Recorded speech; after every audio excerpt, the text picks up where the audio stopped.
जानते हैं परितंत्र क्या है? हमारे चारों ओर का विश्व जो है ये दो प्रकार के घटकों से बना हुआ होता है, सजीव और निर्जीव। सजीवों को जैविक घटक कहते हैं और निर्जीवों को अजैविक घटक कहते हैं। इन सजीवों और निर्जीवों में हमेशा आंतर क्रिया चलते रहती है। तो परितंत्र एक ऐसी प्राकृतिक इकाई है जिसमें एक क्षेत्र विशेष के सभी जीवधारी अर्थात पौधे, जानवर तथा अन्य सभी सजीव शामिल हैं, जो कि अजैविक पर्यावरण के साथ आंतर क्रिया करते हैं और एक संपूर्ण जैविक इकाई बनाते हैं। इसे ही परितंत्र कहते हैं।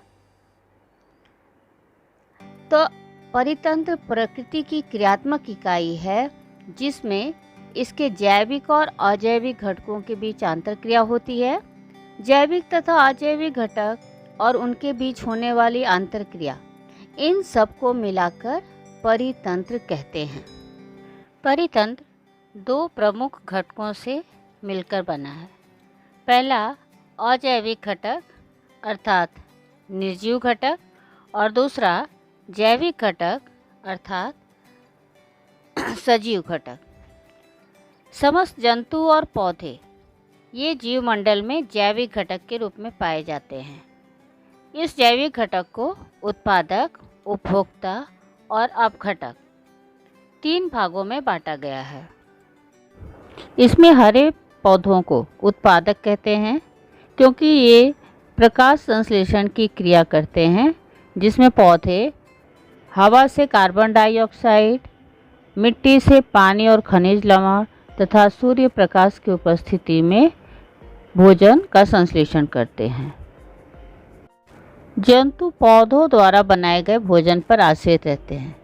ये जो पौधे भोजन बनाते हैं उसे ही खाते हैं, इसलिए जंतुओं को उपभोक्ता कहते हैं। और तीसरा है अपघटक, यानी कि वे सूक्ष्म जीव जैसे जीवाणु और कवक। ये उत्पादक और उपभोक्ताओं के मृत शरीर को उनका विघटन करते हैं सरल यौगिकों में, तो इन्हें कहते हैं अपघटक। ये विभिन्न कार्बनिक पदार्थ को उसके सरल अवयव में तोड़ देते हैं और ये सरल पदार्थ फिर से भूमि में मिलकर परितंत्र के अजैव घटक का अंश बन जाते हैं। प्रत्येक सजीव को जीवित रहने के लिए निश्चित अजैविक घटकों की आवश्यकता होती है और उनकी संख्या तथा उनको जीवित रखने की जो क्षमता है वो भी अजैविक घटकों के अनुसार ही निश्चित की जाती है। पृथ्वी पर दो प्रकार के परितंत्र पाए जाते हैं।